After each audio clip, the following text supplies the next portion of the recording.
નમસ્કાર વિદ્યાર્થી મિત્રો, બી સેમિસ્ટર 6 સબ્જેક્ટ છે IoT and application, internet of things and applications. તો વિદ્યાર્થી મિત્રો, આ સબ્જેક્ટની એક્ઝામ તમારી આવતીકાલે જ છે, બરાબર છે?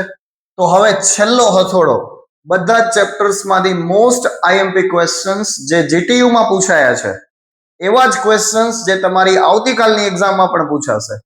માત્ર 14 ક્વેશ્ચન છે. આ 14 ક્વેશ્ચન કરી લેશો એટલે તમે આઈઓટી સબ્જેક્ટમાં સારામાં સારા માર્ક્સે પાસ થઈ જશો. આટલું તો ખાસ કરી જ લેજો, આ વાંચીને જ જજો.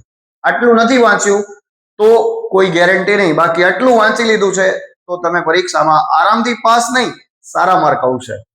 તો જલ્દીથી આપણે જોઈ લઈએ લાસ્ટ ડે સ્ટ્રેટેજી, છેલ્લો હથોડો અને મોસ્ટ આઈએમપીસ.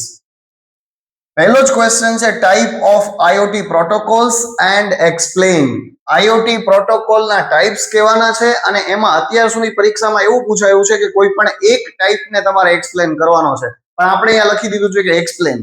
કદાચ બધાને કરવાના થાય તો એ કરી દેવાના શોર્ટમાં, અને કોઈ એકને એક્સપ્લેન કરવાનો કે તો પણ કરી દેવાનો. અને આ જે ક્વેશ્ચન છે એ મોસ્ટ આઈએમપી ક્વેશ્ચન છે ભાઈ, જોઈ લેજો. સેકન્ડ ક્વેશ્ચન છે ટેકનોલોજીસ ઇન આઈઓટી. આઈઓટી ની અંદર ટેકનોલોજી શું છે? બીજો ક્વેશ્ચન એમ પણ પૂછાય કે કેરેક્ટરિસ્ટિક્સ ઓફ આઈઓટી. બંને શોર્ટ ક્વેશ્ચન છે, જ્યાં 4 લખ્યું છે એ 4 માર્ક્સમાં, 7 લખ્યું છે એ 7 માર્ક્સમાં. ત્યાર પછી છે વેરિયસ એપ્લિકેશન ઓફ આઈઓટી. આ પણ મોસ્ટ આઈએમપી ક્વેશ્ચન છે ભાઈ. વેરિયસ એપ્લિકેશન ઓફ આઈઓટી પૂછાતો જ હોય છે 7 માર્કની અંદર. Security and privacy issues of IoT. આ તો 100% કરી દેજો ભાઈ. આ ક્વેશ્ચન તમારે 100% કરી જ દેવાનો છે. 100% પૂછાશે. સિક્યુરિટી એન્ડ પ્રાઇવસી, પ્રાઇવસીની જગ્યાએ તમને પ્રાઇવેટ પણ લખેલું આવે તો પણ એ જ છે. પ્રાઇવેટ અથવા પ્રાઇવસી એક જ વસ્તુ છે, 100% પૂછાશે.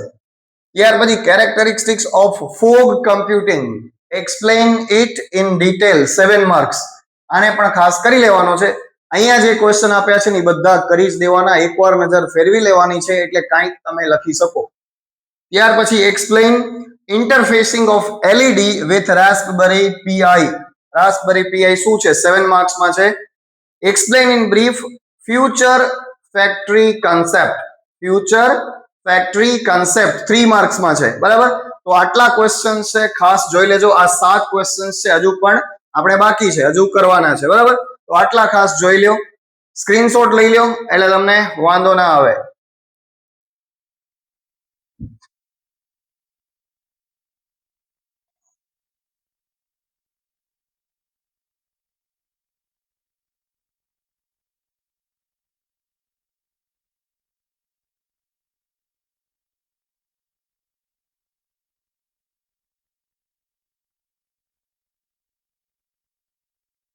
ત્યાર પછી ક્વેશ્ચન નંબર 8. ક્વેશ્ચન નંબર 8 છે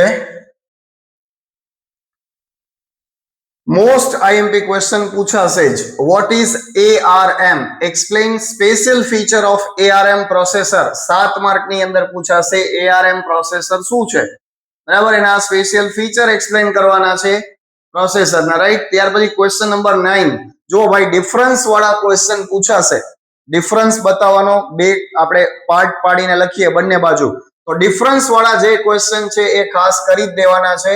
ક્વેશ્ચન નંબર 9 છે. ક્વેશ્ચન નંબર 9 છે ડિફરન્સ. ત્યાર પછી ક્વેશ્ચન નંબર 13 અને ક્વેશ્ચન નંબર 14 એ ડિસ્કસ કરીએ છીએ. આ ક્વેશ્ચન તો ખાસ કરી જ દેજો.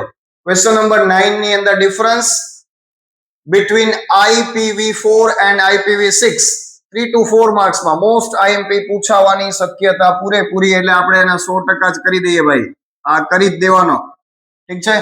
ત્યાર પછી feature of Arduino architecture, most IMP question છે, બધી પરીક્ષામાં પૂછાયેલો છે એટલા માટે મોસ્ટ આઈએમપી લખ્યું છે. જ્યાં મોસ્ટ આઈએમપી લખ્યું છે એને તો કરી જ દેજો. ત્યાર પછી explain IoT messaging protocol in detail, 3 marks. Challenges of IoT security, 3 marks, બરાબર? એટલે આવા ક્વેશ્ચન્સ ખાસ કરી લેજો. ત્યાર પછી હવે આપણે આગળ જોઈએ. આ ચેલેન્જીસ ને પણ ખાસ કરી દેજો, મોસ્ટ આઈએમપી છે. Difference between microcontroller and microprocessor ના ડિફરન્સ બંને બાજુ જો 4 માર્કમાં પૂછાય તો 4 થી 5 પોઈન્ટ આપણે માઇક્રો કંટ્રોલર ના લખવાના, 4-5 પોઈન્ટ માઇક્રો પ્રોસેસર ના લખવાના, નાની નાની લાઈન લખી દેવાની, નાના વાક્યો લખી દેવાના, એટલે 4 માર્કમાં થઈ જાય. Difference between MQTT and COAP, બરાબર છે, COAP અને MQTT એનો ડિફરન્સ એ પણ એ જ રીતે 4-5 પોઈન્ટ્સ એક બાજુ, 4 પોઈન્ટ્સ બીજી બાજુ. આ રીતે ટોટલ 14 ક્વેશ્ચન કરશો વિદ્યાર્થી મિત્રો તો તમે IoT એન્ડ એપ્લિકેશન્સમાં સારા માર્કે પાસ થઈ જશો. આટલું ખાસ કરી દેજો. પ્રિપરેશન તમારી સારી હશે તો સારા માર્ક્સ મળશે. પેપર પૂરેપૂરું અટેન્ડ કરી દેવાનું, બધું જ લખી દેવાનું છે, જરાય ચિંતા કરવાની નથી. મસ્ત તમારી રીતે પોઈન્ટ્સ બનાવી દેવાના, લખી દેવાનું, કોન્ફિડન્સથી લખવાનું, એટલે ક્યાંય તમને તકલીફ પડે નહીં. તો ફરીથી આવતીકાલની એક્ઝામ માટે બેસ્ટ ઓફ લક બધાને. સારું પેપર જાય એવી શુભકામના સાથે અહીંયા જ આપણે આ વિડીયો પૂરો કરીએ છીએ. Thank you so much.